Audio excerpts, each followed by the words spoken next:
Hey Liz, welcome to the Wedding Vendors Happy Hour. Thank you so much for taking the time to be on our show. How have you been?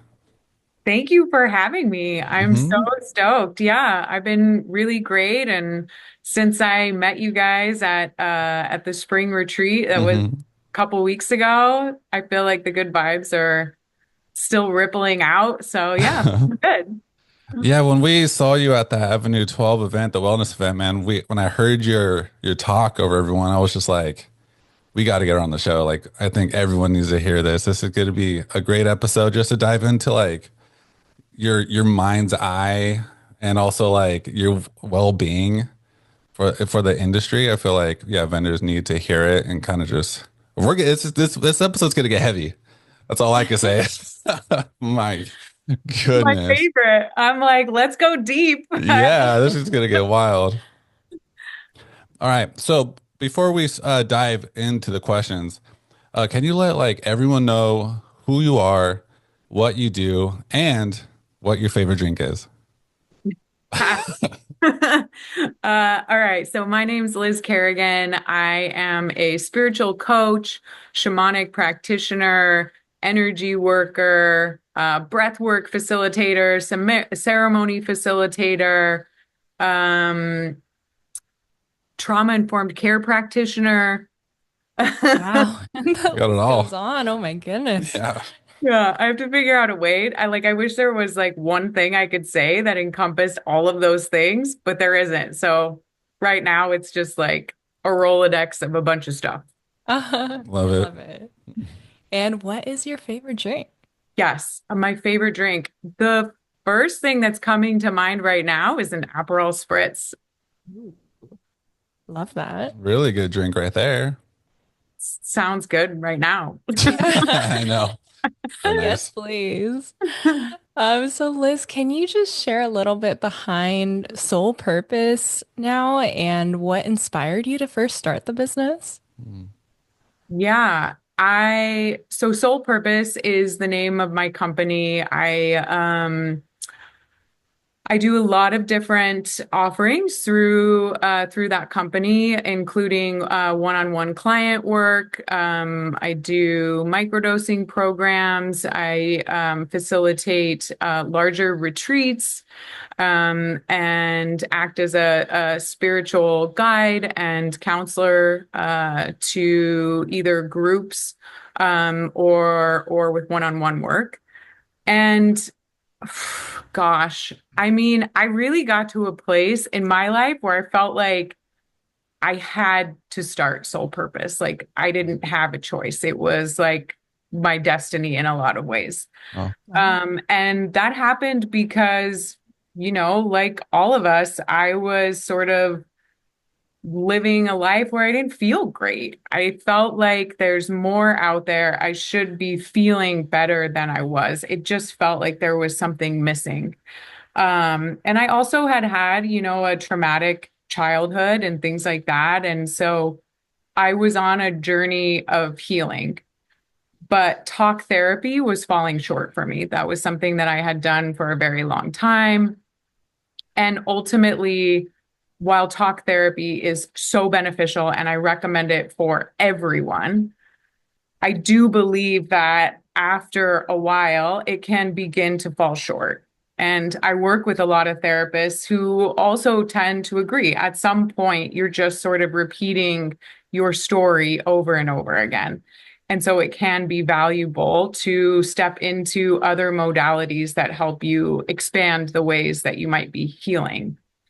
And so I started to do that, and I ended up going on a retreat to Sedona. I had no idea what I was in for, and it sort of like changed my life.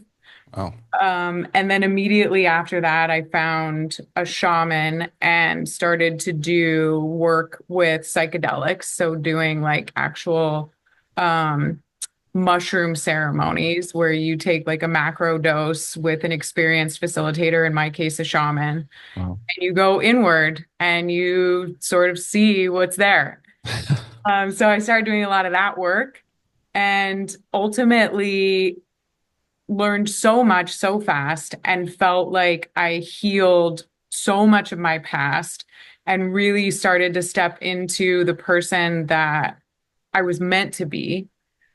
And as that started to happen, which it's still happening, it's always going to be a process. It's not like I've reached enlightenment or something like that. Like I'm Yeah. so far from anything like that. But I feel like once you get to a certain point, it was like for me, I have to share this work with the world. Like Wow. I have to. Wow, and I'm so glad that you did. Oh my gosh, it's so eye-opening just going through what you have to share. And I know we had even just like a limited time to explore, so I can't even imagine the full experience. Yeah, I'm just trying to picture like when you take like psychedelic. So is it like the experience like what cartoons show? Like, you take your thing and you're just like you trip out and you see these weird colors or some weird eagle man or how was the experience for you? Yeah, it's a good question. It's different for everyone. Mm, And I've worked with a lot of different plant medicines. Personally, like sat down in ceremony taking those medicines, from ayahuasca to mushrooms to bufo, San Pedro. There's a lot of different types of medicines out there. yeah.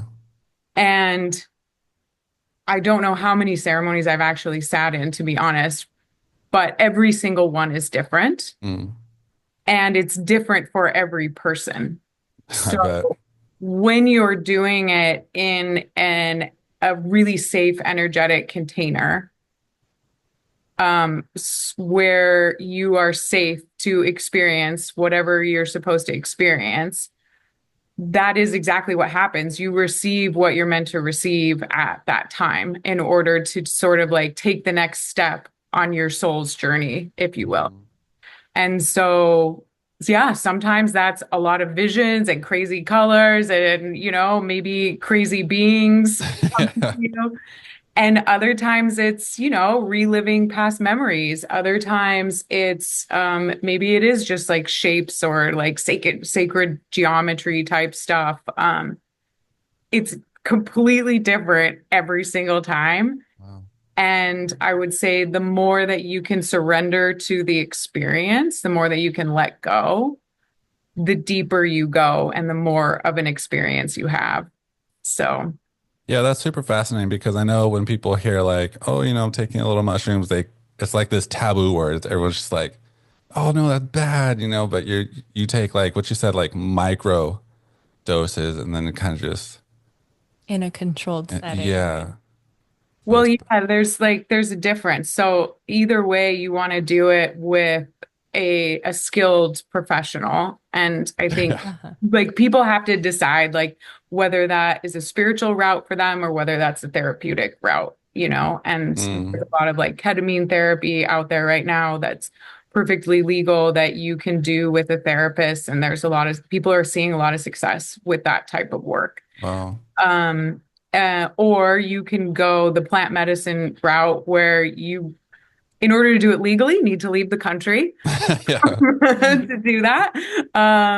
And so yeah, so there's and in that case, you're taking a macro amount of either type of medicine. And so you're going big. You're Yeah. you're going big. And then the other way of doing it is by microdosing. Mm, And that is more of a sustainable practice that you can do every day. And the effects are so subtle that you are still able to go to work, drive a car, do all of the things that you would normally do. It's just that you have this sort of like subtle undertone of this plant medicine supporting you through your day. In my opinion, it's like can be for some people a much more natural version of an antidepressant or an hmm. anxiety medication. It doesn't necessarily replace that, and I'm not a doctor, Yeah. so I can't like make those claims medically. But for me, in my experience, personally, and with clients, that's what I've seen. Holy moly. And I feel like everyone in this industry probably needs a little bit of microdosing when I should get out of this. All right, we could talk for days about this, but I wanted to ask, so like your work focus on guiding people to discover their is to discover their soul purpose. What does soul purpose mean to you, and how does it show up in the services you offer? Yeah, good question. I believe that your sole purpose is truly just being your most authentic self. Mm, It's like, how do we step into a place where we love ourselves unconditionally and can vibrate at a high enough frequency where we are acting on our passions, we're acting on what excites us, we yeah. are, calling in people that support that way of life, and we feel like we're in flow. Hmm. It's not to say that everything's going to be perfect. We're still humans and things are still going to be hard or weird or frustrating or sad or whatever throughout our lives. That's always going to be the case. But can we get to a place where we feel like we're standing in the eye of the storm and we know we're going to be okay? Mm. And we know that we're being our most authentic selves at all times. And that's huge. That's like I could go into a million things about the wedding industry about being your authentic self. That's insane. What? Well, but we'll stick with what we got right now. Yeah, so I mean, I'm curious if you can share, like, what's been one of the most rewarding moments for you or breakthroughs that you've experienced with a client since starting Soul Purpose? Oh, that's a good question. There are so many, actually. Uh-huh. Um, so the first one that comes to mind is I had a client that I was working with, and she was married, still is, happy marriage, but she never wanted to have a baby. I Mm. think she was maybe closed off for whatever reason. She just never felt the urge to do that. Through our work, she received a vision of her having a baby and felt like that was her calling, that she Oh, had been wrong and that she did actually want to have a baby. And that was like the most authentic thing that she could do at this point in time.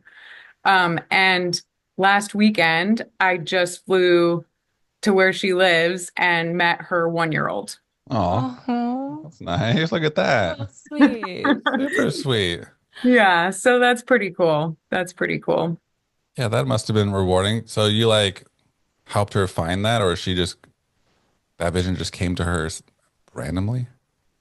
Through our work, yeah, Yeah, the vision came in. And so everything that I do with my clients, I firmly believe like I'm not doing anything. Like they have to be the ones that are doing the work, and I'm yeah.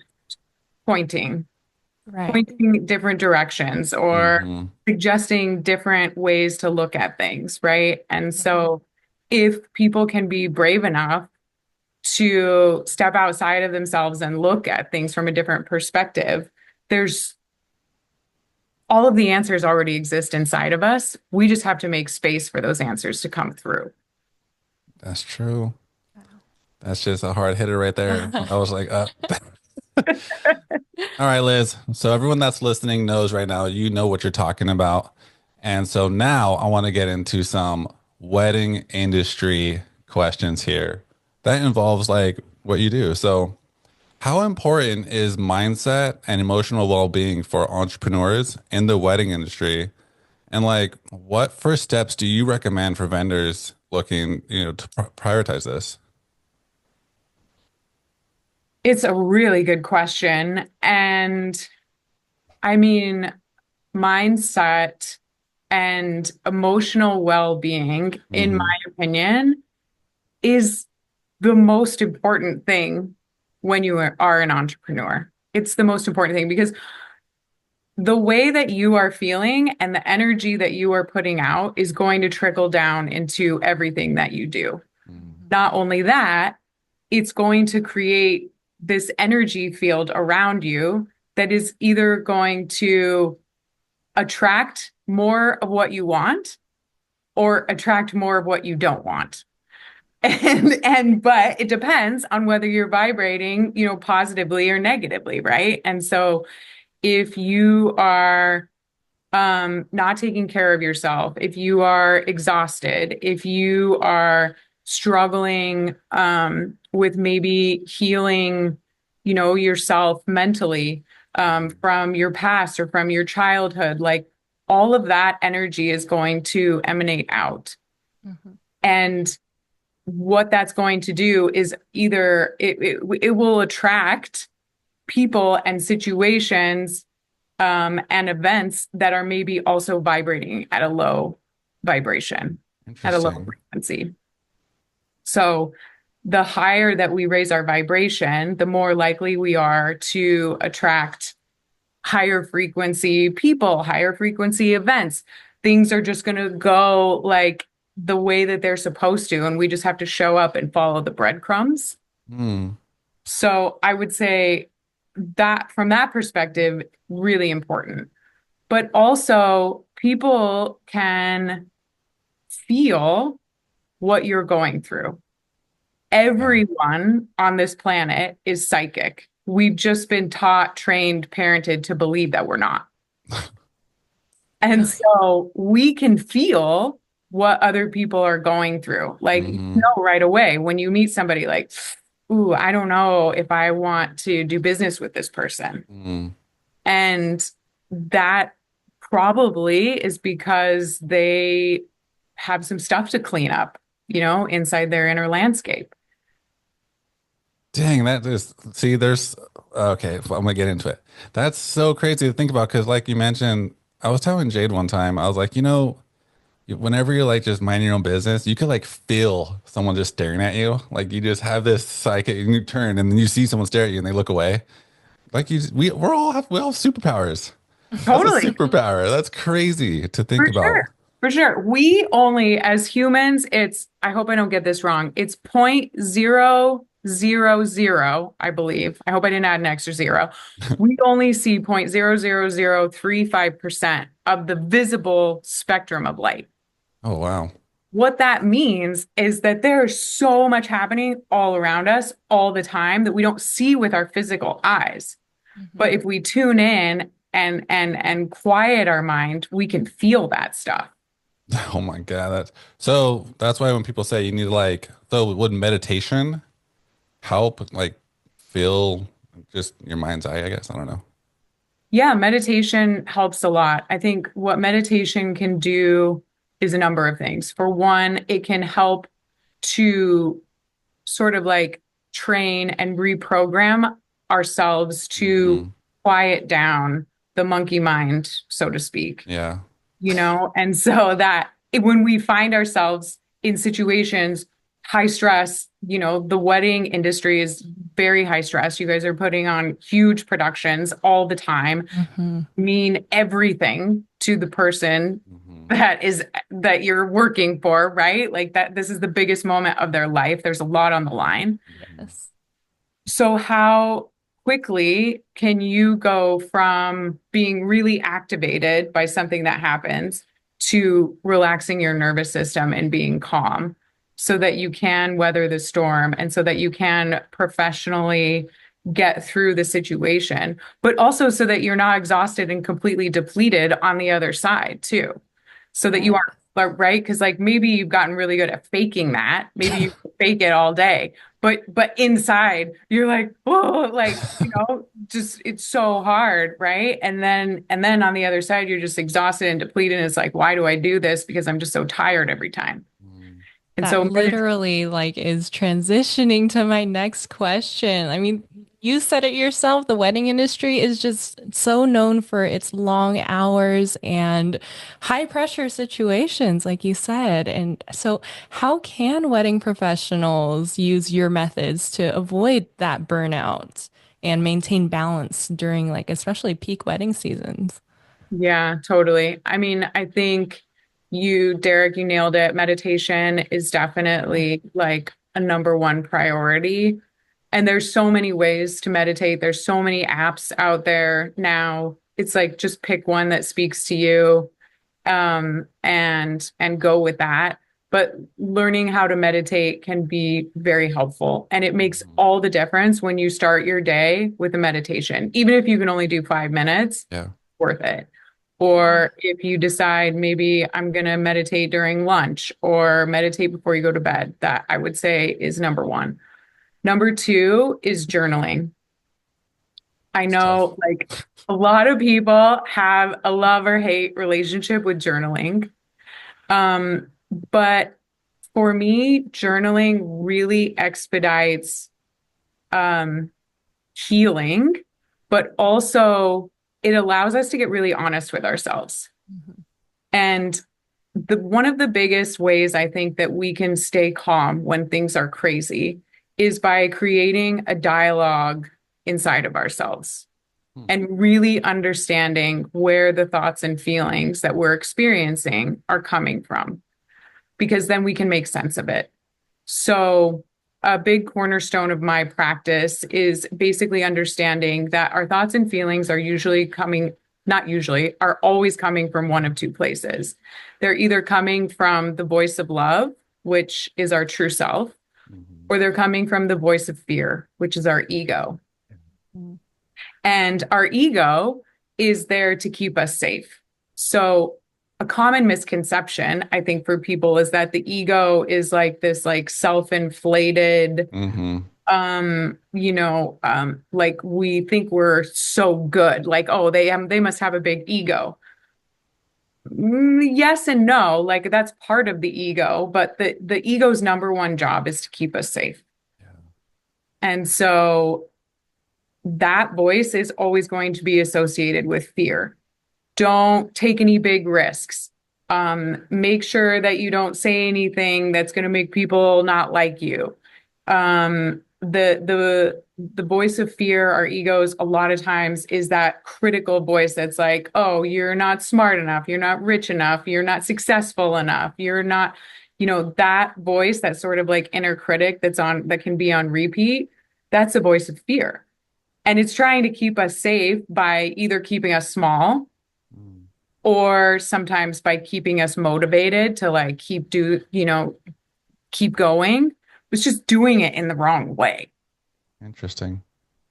And so the more that we can understand when our thoughts or feelings are coming from the voice of fear or coming from the voice of love, then we know what to do with them. When they're coming from the ego and we know for sure, like, oh, it's that judgmental voice again that I hate.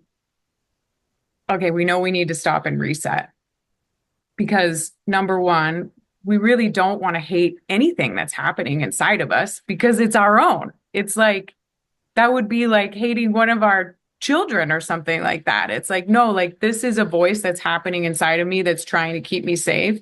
And maybe it's driving me crazy, but I need to still love it and appreciate it and try to understand where this voice is coming from.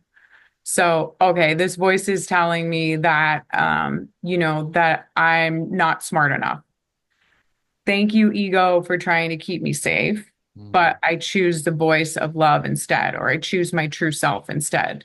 Mhm. And then what is your true self saying? Maybe your true self is saying you are smart enough and go ahead and take this giant risk and work with this client or, go for this next gig or whatever it is. And so okay, my voice of fear is trying to keep me safe by keeping me small.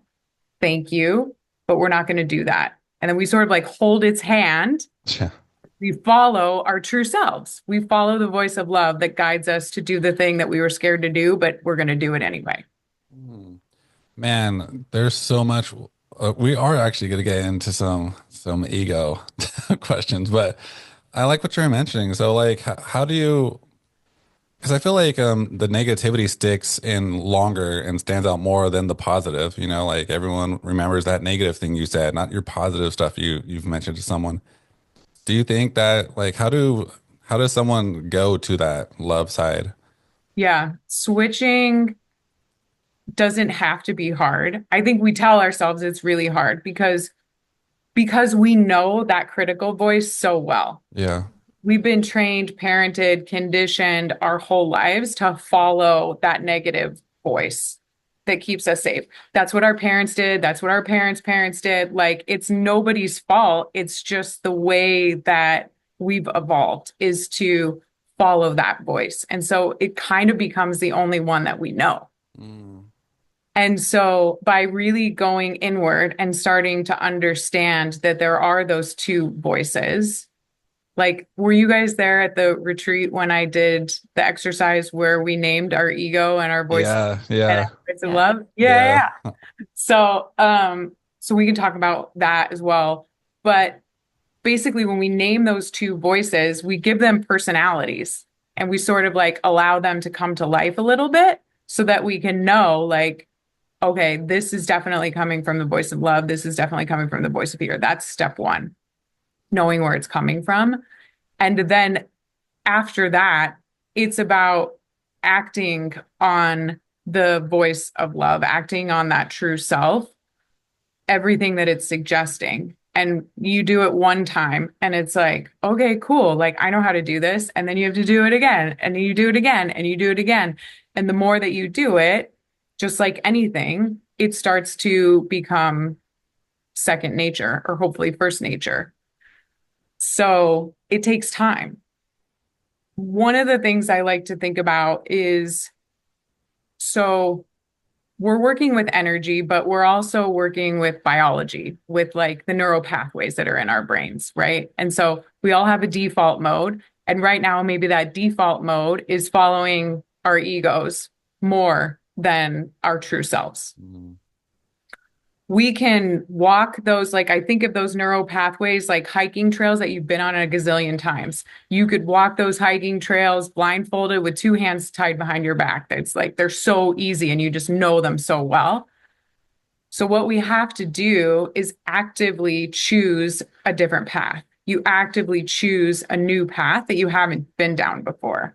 So trusting your true self, trusting your voice of love is going to start a new hiking path.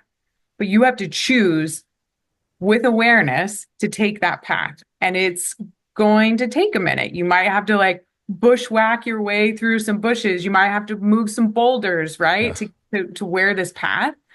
But the more that you choose to take that path, the easier it's going to get and the more worn it will become. And before you know it, the old path will grow over and it won't even be an option anymore. And then your frequency will just be all bright and you'll start attracting all those good vibes. And I remember this one isn't wedding related, but Jade and I competed in like fitness competitions. And I was so, I guess the ego was just like, Derek, you cannot do this. You cannot step on stage and just pose in front of these people. This is way beyond you. But then we did it and I overcame it. And I was just, I placed good and I was like, wow, I can do this. And it was easy from that point. So yeah, that overcoming that ego is definitely hard, but once you do it, it's definitely rewarding. It's so rewarding. It's so rewarding. And that's the thing is like every time that we do that, it's like I imagine us taking a little brick and putting it on our path of consciousness. It's like Yeah. part of what we're wanting to do is like, how do we become more conscious? How do we become more intentional with our lives? And so each time that we do something like that, where we override the voice of fear and choose the voice of love instead, that's a moment of certainty that we can put on our path of consciousness and know that we can always do it again. Mhm. Love it. Love it. Now we want to get into something else here. Let's move it. Let's go into staying grounded and inspired. Right, Jade? So, how would you say, how can wedding vendors cultivate resilience and stay connected to their passion when facing client challenges and creative blocks or competitive pressures? Yeah, totally. So here's the thing. Everything is happening for us, not to us. Mhm. So when you get the hard clients, when you have the hard moments, when shit is hitting the fan, Yeah. you basically have two options. One, you can become a victim and be pissed off and let it lower your vibration and control you. Or two, you can see it as an opportunity to learn and grow. Mhm. And every time that we can take a negative situation and learn from that situation, we are following the voice of love and we are raising our vibration. And so, and on top of that, we are reclaiming our power because every time we're in a crappy situation, it's like, oh man, like these clients are the worst, or like this thing, everything's falling apart. Like, how did Yeah. everything fall apart? Or we're over budget, or whatever the story is. And so, like, it's very easy to follow the downward spiral of that and allow that to make us feel like we've lost power, we've lost control of the situation, and things are bad. So that's probably like a lot of times the default mode is to allow the external forces to for us to believe that those external forces actually control us, but they don't. We control ourselves and we get to choose how we want to react in those situations. And so those situations are coming to us for a reason. They're coming to us so that we can learn a lesson. If you're going to learn the lesson in that moment and choose a different way to address it and like learn and see how you might be able to grow and pivot as a human through this situation, then you probably won't have to learn that lesson again. But if you don't, the universe is going to keep bringing you that lesson over and over again until you learn it. See, this is crazy. So I'm gonna probably say something here that the vendors are thinking. So, for example, this year has kind of been like known as the wedding gap year. So it's kind of like a little slower than we were used to. So vendors are kind of like, why am I not booking? What is going on? And you're mentioning that every direction, whatever, could be a redirection. If something's not going for you, then it's a redirection to something else. So are they supposed to be like, okay, so the weddings isn't my direction. I should redirect my energy into a different field, or do they need to just redirect their energy into like ways of getting more bookings or something? Right, right. It's a good question. And honestly, it'll be different for everyone. Yeah. I think it's about tuning in and feeling into what really lights you up and why. Mm, If this industry, if what you're doing in this industry really lights you up, then this gap year is not going to affect you.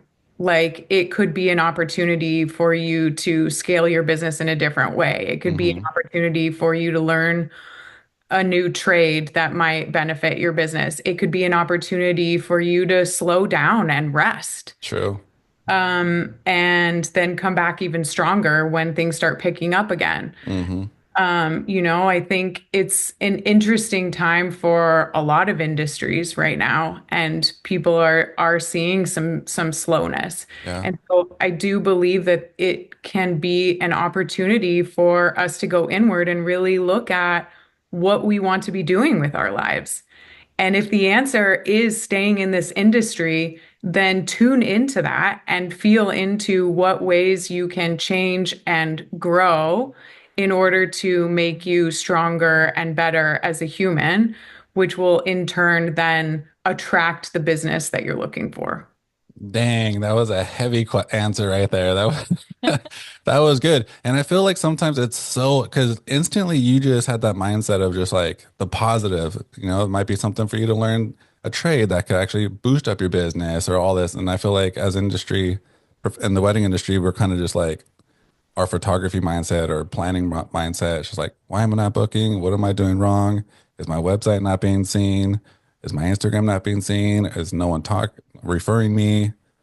Where just all that negativity just builds in your brain. You just can't help but think about it. So Yeah. trying to get that positive part is, I feel like it's sometimes hard to think about. It is. Yeah, it can be hard to access. And I think it can be hard to do it alone too. Yep. And so I think that how can people band together? Like maybe now is a time for collaboration more than ever. How can people come together and maybe talk about this stuff together? I think it's absolutely like slow times can also be a good time for getting a coach or getting a therapist or, something like that that can help you see a different vantage point. Because sometimes when we're stuck in it, we're just stuck in it. Yeah, You need Hmm. big somebody time. else to be like, well, have you thought about this? Yeah. That's so true. And like you mentioned, yeah, you just have to have that team to kind of, because you never know. Sometimes when we're all like in our own little bubbles, we think we're the only ones in that situation. But then everyone else in the industry could also be like, hey, I'm a little slow in this industry too. And then you guys are like, oh, okay, let's help each other out. And you won't feel as bad. Yeah, yeah. I mean, definitely, like there is support in numbers, And so how do you band together and support each other and come up with something maybe that's cooler than anything you would have imagined? Hmm.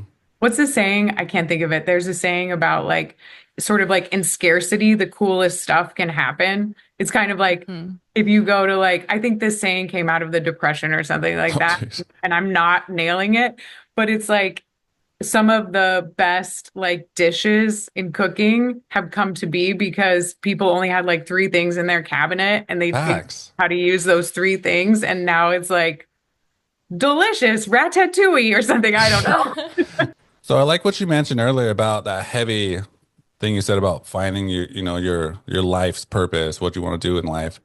How can wedding vendors um tap into their soul purpose and align their business with their deeper values, especially in such a fast-paced and trendy driven industry?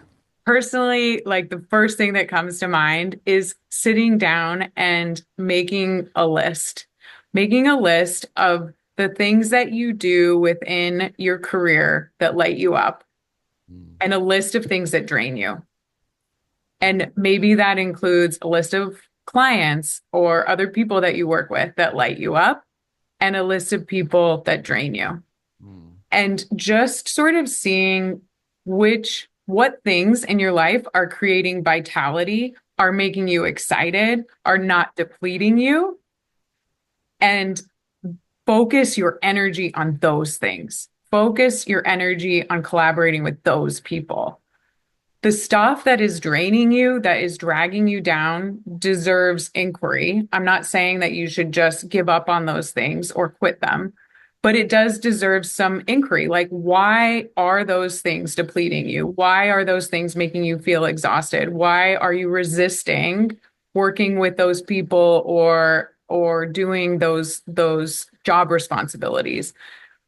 And that may lead you to more questions. However, it's something that it's like a way that you can manage your vitality. And so maybe there are a few things on that list of like, you know what, I actually don't need to work with this specific client anymore. Or maybe there's a part of my business that I've been trying to do this extra thing and it's just not sticking. So it's depleting me. I'm cutting it off and I'm going to focus on what lights me up, what brings me passion, what brings me excitement, because the more that we follow that path, the more of that will come. Like the universe just brings us more of that. That's so crazy, and I think people don't really understand how powerful writing, like you mentioned, writing your stuff down truly is. I guess that also could bring down to journaling too, but when you write it down, it just like sticks better and it just happens, I guess. Yeah, it's like having a conversation with yourself, which you could also do it that way. I just feel like people are probably more comfortable writing it down. Yeah. I mean, I'll do that. I'll walk around my house and have a conversation with myself. And like sometimes that can feel really good. I think that's where sometimes we get lost is like we don't go inward and really ask ourselves the hard questions. Like if we sit down and really think about being our own therapist or being our own coach, what are the questions we would ask our client? Or what are the questions that we would ask our best friend? What are the questions that we would ask somebody that we really love and care about if they were going through the same thing? And I feel like journaling can sort of like initiate that question and answer portion inside of you so that all of a sudden you're going deeper to explore the answers. And the more that we can shine light on the things that we're confused about, the more that we are going to be guided in the right direction, in a direction that feels good.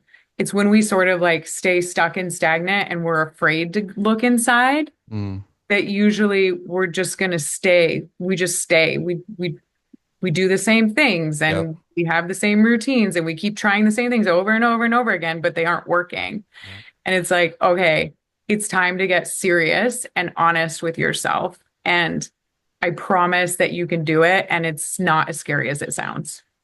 Man, I've just been soaking all of this in. Oh my goodness. This is wild. Well, the wedding industry can sometimes be competitive and image driven, so to say. Like, how do you see ego? You talked a lot about ego earlier. How do you see ego showing up for wedding professionals, and how can we become more aware of it in our work? Hmm. I feel like there's sort of like a shadow side and a light side to everything. Mhm. And so when it comes to, appearances and aesthetics being number one, that doesn't have to be a bad thing if that brings you joy. If it brings you joy to help someone feel like they look their best. If it brings you joy to create the best photo, to create the best backdrop, whatever it might be, Mhm. there's nothing wrong with that if that lights you up. That's not necessarily ego just because we're talking about looks or aesthetics. Mm. If that makes you feel good, that's called art. Yeah. Okay. You know what I mean? Uh-huh. And so that's the sort of like light side of it. Then there's always the shadow side too of, and I think that that exists around maybe the pressure to be something that you're not, or when you're trying to look a certain way, and that's not who you are, um, or maybe working with a client that is experiencing like those types of feelings can be tough. And so it's like it's all about returning to authenticity and passion. And if you are doing something that lights you up, then you're an artist. You're allowed in that moment when we are acting on our passion, the universe, the energies, the like never ending energetic river of love that the universe is flowing through us. And that's why it feels good. It's because we're creating. Hmm. We're creating and we're in our most authentic selves, and you like lose track of time and everything feels good and you sort of like can hit that flow state, right? So that's when you know you're in true self. That's when you know you're being guided.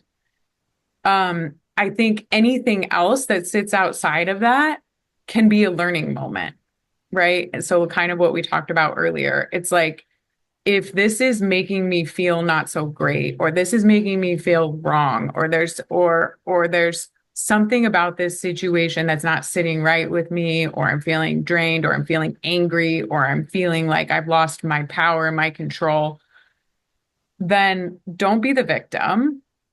Take a step back and look at what this situation could be teaching you. And then from there, take your next step in a different direction. That is deep. That is perfect answer, Liz. Thank you. So, but when people think of ego in the wedding industry, I'm gonna jump in it. So people think of snobs, people that are stuck up, people that are rude to any vendor that tries to talk to you or thinking they're better than everyone else. So, I mean, that's how what we think of like in the industry of someone that has an ego. So many creatives in the wedding space and tie their self-worth to their success of their business or client feedback. How does unchecked ego impact mental well-being and their professional relationship in the industry?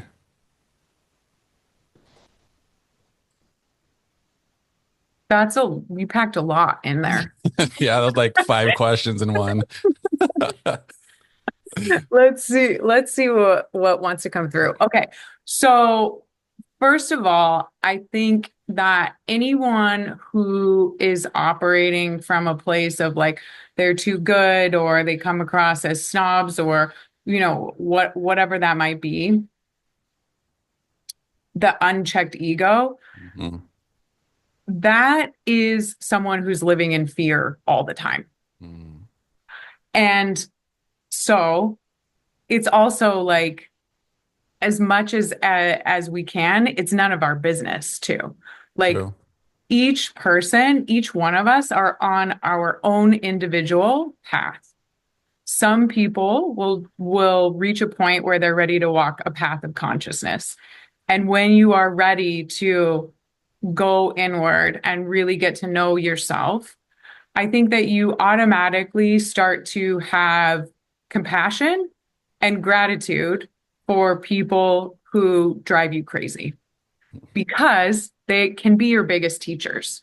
Mm, It's like if there's someone that has an unchecked ego that you're working with or working alongside or whatever it might be, and they are activating something inside of you that makes you angry or frustrated or jealous or whatever, or sad, that is a moment for you to look at why. Why am I allowing this person to make me feel this way? mm. Because I get to decide how I want to feel. This person is on their own journey. They may or may not end up walking a path of consciousness, but thank you for showing me how I don't want to feel. And then what can you do inside of yourself to rise above or to maybe heal something inside of you that's needing a little bit of attention, you know? And so, yeah, does that answer the question? Yeah, that's a huge. That's again, you just like switch that positive mindset when someone just like gives you that negative vibration. You're just like, Yeah, exactly. It's like nobody has the control to make us feel anything.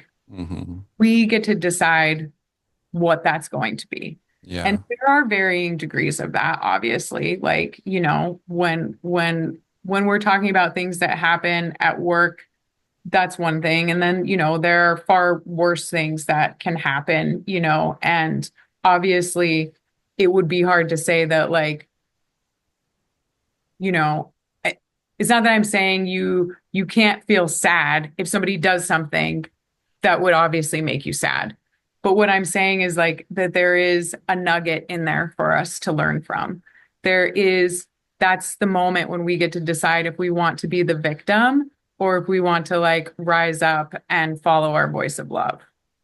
That's crazy. And I like when you mentioned that ego could be fear. And when you mentioned that, it made me think about, so for example, I know a lot of wedding photographers are in like this super luxury space. And those people are so nice.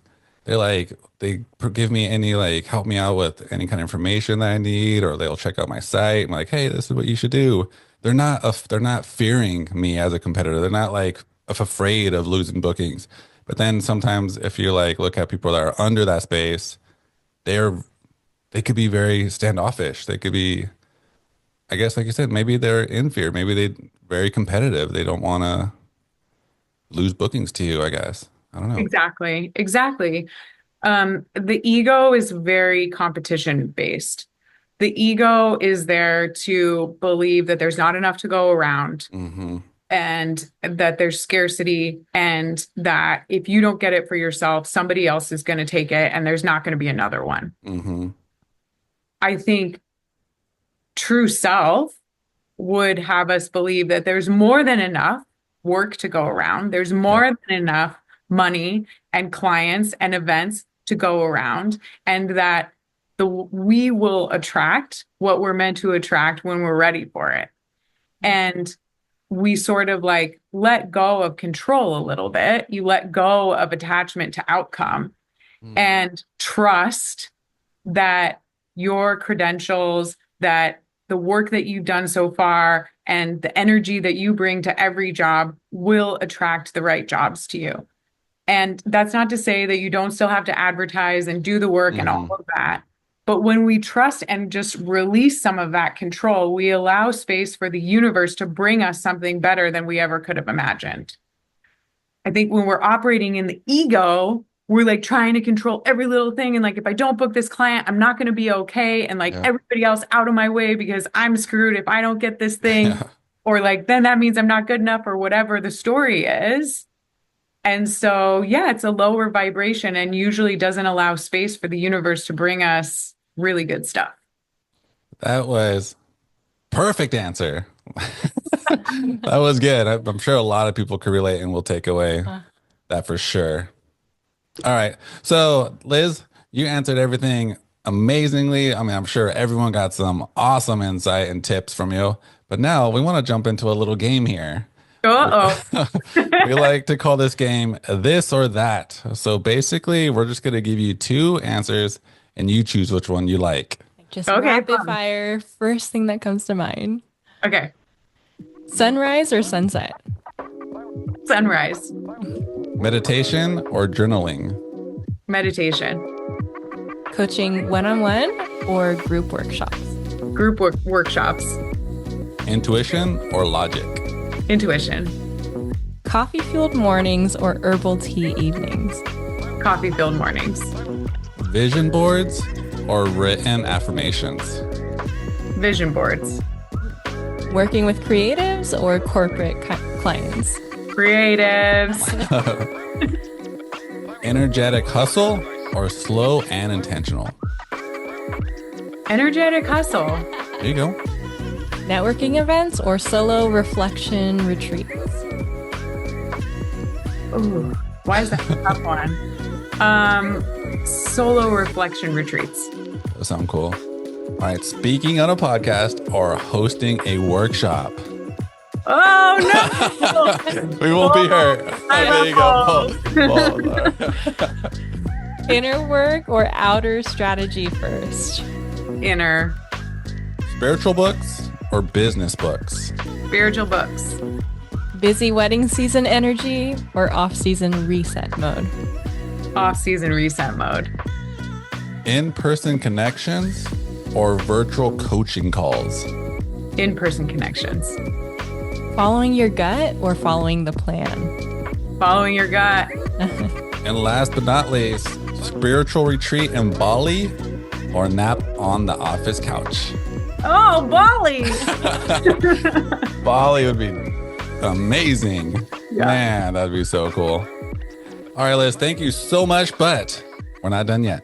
Okay. We have one final question we love to ask every guest at the end of our show. If you could choose any superpower to have that could help the wedding vendors, what would it be? And yeah, what would it be? And how would it help them? Whoa, cool.